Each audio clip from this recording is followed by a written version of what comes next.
Dobar dan. Gledate Novu ekonomiju danas za sredu 8. oktobar. Američke sankcije protiv naftne industrije Srbije trebalo bi da stupe na snagu sutra u 6 sati ujutru. Vidjet ćemo da li će se to i desiti. Inače, to je za nova.rs, kako navode, potvrdilo više dobro obaveštenih izvora. Za sada nema naznaka da bi sankcije ponovo mogle da budu odložene. Nova ekonomija konačno je dobila odgovor od javnog komunalnog preduzeća Beograd Put da će staze za slabovidu decu u Zemunu popraviti, kako su naveli, u narednih 15 dana. Inače, prošle godine, kada smo pisali o ovom propustu javnog preduzeća, rekli su nam da čekaju da temperatura vazduha bude iznad 10 stepeni i da bude suvo bez padavina. U međuvremenu je došlo i prošlo i proleće i leto, a sada već odmiče i jesen. Od danas redovan putnički saobraćaj na brzoj pruzi Beograd-Subotica. Predsjednik Srbije se pre nekoliko dana sa ostalim zvanicama provozao tom deonicom u vozu Soko. Pruga radi, ali uz takozvano delimično rešenje o upotrebnoj dozvoli. Ova deonica je trebalo da bude puštena u saobraćaj 24. novembra prošle godine. Nakon pada nadstrešnice u Novom Sadu i pogibije 16 ljudi, otvaranje je odloženo. Usledili su inspekcijski nadzori koji su pokazali da su od ukupno 6 stanica u čak 5 utvrđene nezakonitosti, da su one rizične za putnike jer je rekonstrukcija rađena, kako je navedeno, mimo građevinskih dozvola i bez statističkih proračuna. O tome danas sa Vladimirom Obradovićem, profesorom Fakulteta organizacionih nauka i članom anketne komisije za ispitivanje odgovornosti za urušavanje nadstrešnice u Novom Sadu. Profesore, dobar dan, mnogo vam hvala što ste danas ovdje. Dobar dan.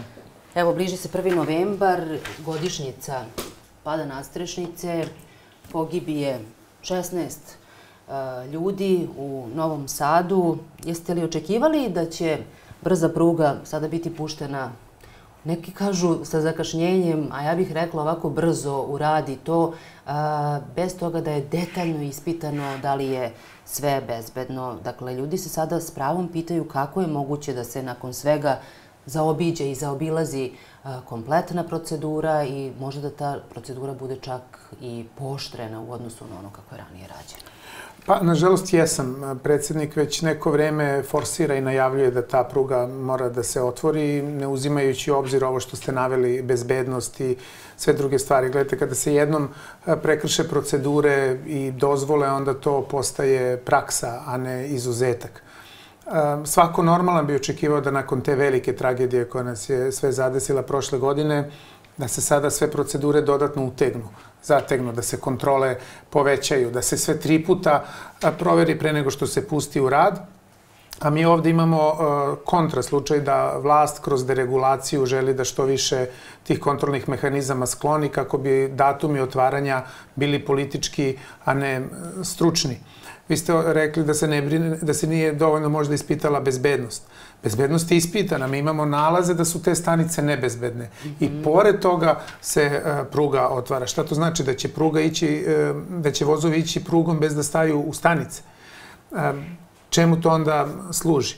Također možda predsjednik ima nameru da sad ovim zakonom o legalizaciji objekata stvori zakonsku regulativu da te nebezbedne stanice koje su rađene bez građevinske dozvole mogu po ubrzanom postupku za 100 evra da se legalizuju. I sad se postavlja pitanje zašto se to tako radi, imajući u vidu sve ono što se dogodilo, dakle 1. novembra prošle godine i sve ono što se u poslednjih godinu dana dešavalo u Srbiji. Sad ne samo da ta pruga ima delimično rešenje u upotrebnoj dozvoli, nego kao što ste i vi rekli, kao što sam ja navela u onoj vesti, izgleda da 5 od ukupno 6 stanica nisu bezbedne, zapravo to je inspekcija utvrdila.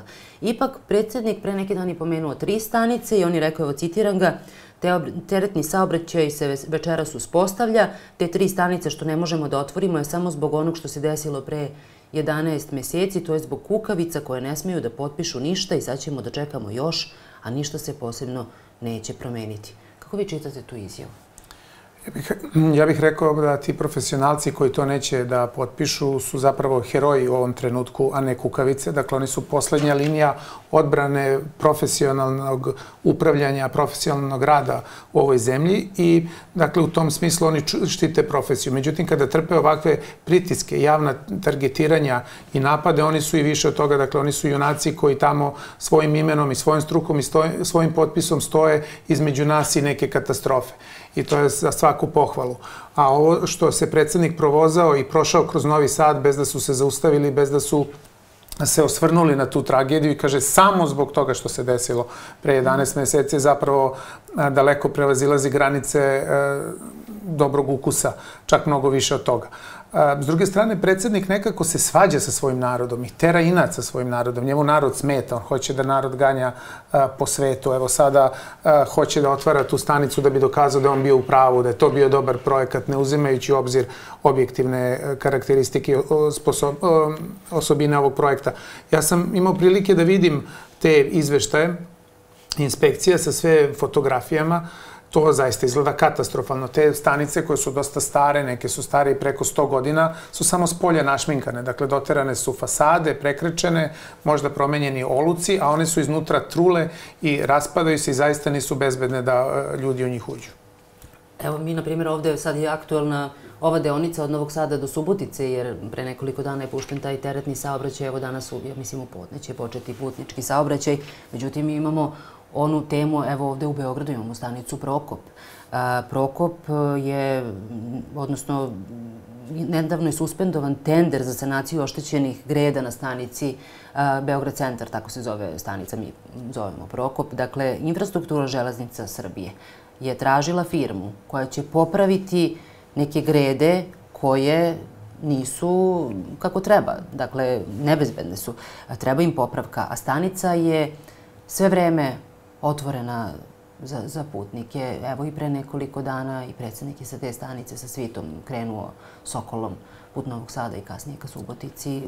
Da li vas brine to? Naravno da me brine, zato što mi ne znamo šta je sa tim gredama. Da li su one samo, opet treba nešto kozmetički da se srede ili one strukturno ne mogu više da nose tu konstrukciju, pošto su se pojavljivale informacije da one inicijalno nisu projektovane da nose toliki teret iznad sebe. Međutim, ukoliko postoji neki problem sa tim gredama, ta stanica ili taj deo mora da bude zatvoren jer je evidentno nebezbedan. Pogledajte, rekonstrukcija i održavanje se radi pre katastrofe, a ne posle. Dakle, održavanje je preventivna, a ne reaktivna stvar. Ovde kod nas taj plan, ne bi mogao da se nazove strategijom, je potpuno reaktivan i mi čekamo nešto da se desi i da onda posle tu štetu saniramo. To ne da nije dobro, nego je tu direktan put u novu katastrofu.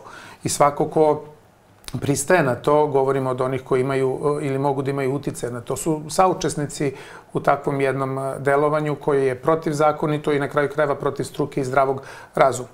Takođe, kada se održavanje vodi na pravi način, ono ne samo što dovodi do bezbednosti, nego smanjuje troškove. Zamislite da vi imate jednu kuću, na toj kući treba da vam pukne samo jedan crep. Da zamenite taj crep, to košta možda par stotina dinara. Ako ga ne zamenite, za pola godine šteta će u vašem objektu biti nekoliko hiljada evra. Za godinu dana nekoliko desetina hiljada evra, za više od toga ta će zgrada da se sruši zbog jednog crepa koji nije zamenjen na vreme. Tako da sanacije, održavanje koje su između ostalog i zakonska obaveza, ne smiju se olako shvatati i ne smiju biti predmet političke pogodbe. A jasno kako je moguće da jesu i dalje predmet političke pogodbe u državi u kojoj je pre godinu dana 16 ljudi poginulo? Sad, da li je to bilo zbog nemara ili je bilo zbog korupcije ili i zbog nemara i nestručnosti i korupcije, to će sud da utvrdi.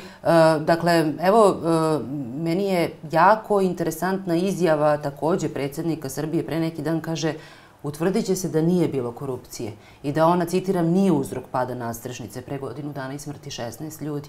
Kako to može da zaključi pre okončanja bilo kakvog postupka koji nije ni počeo? Predsjednik stalno vrši pritisak na tužilaštvo, na sudstvo, uopšte na pravosuđe.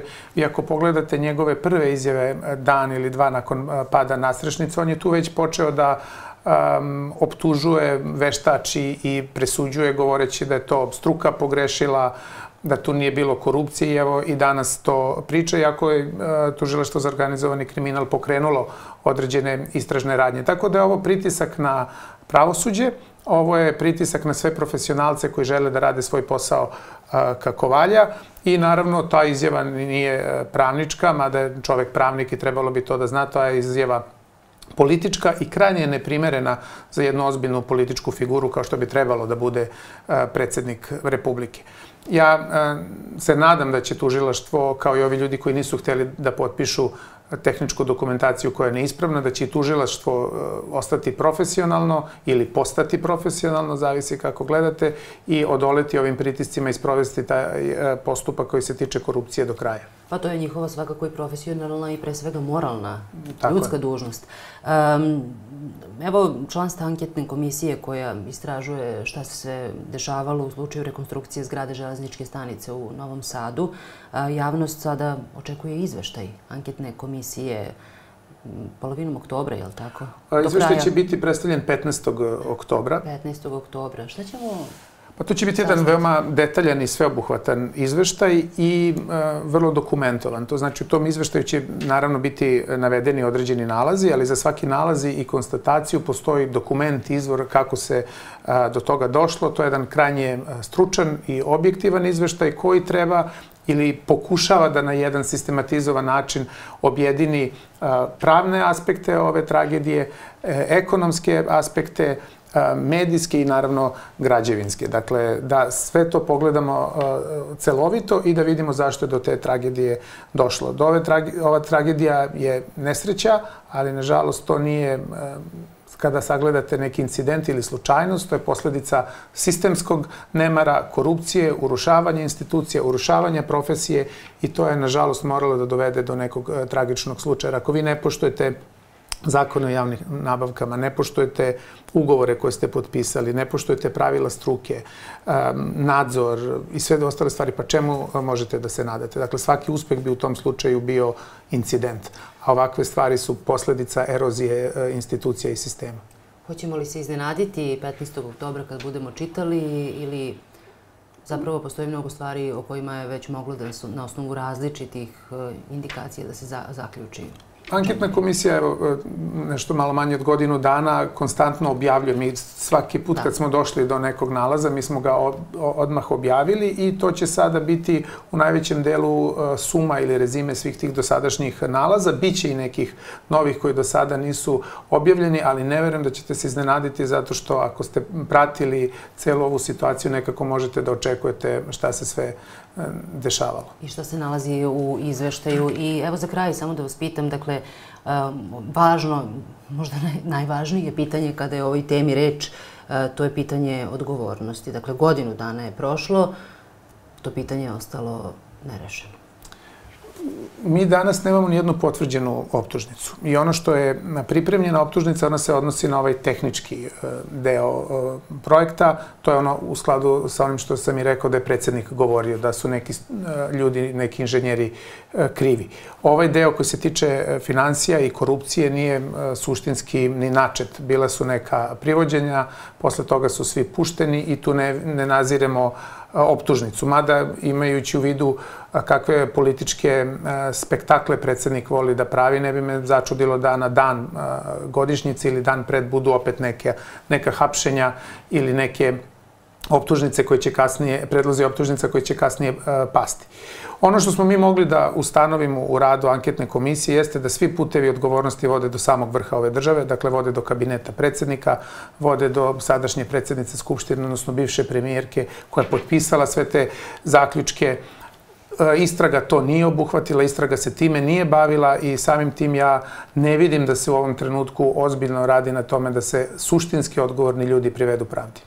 Profesore, mnogo vam hvala što ste izdvojili vreme za gledaoce Nove ekonomije. Dakle, bila je ovo Nova ekonomija danas, izdanje za ovu sredu. Gledajte nas i sutra u 11 časova. Prijatan dan vam želim.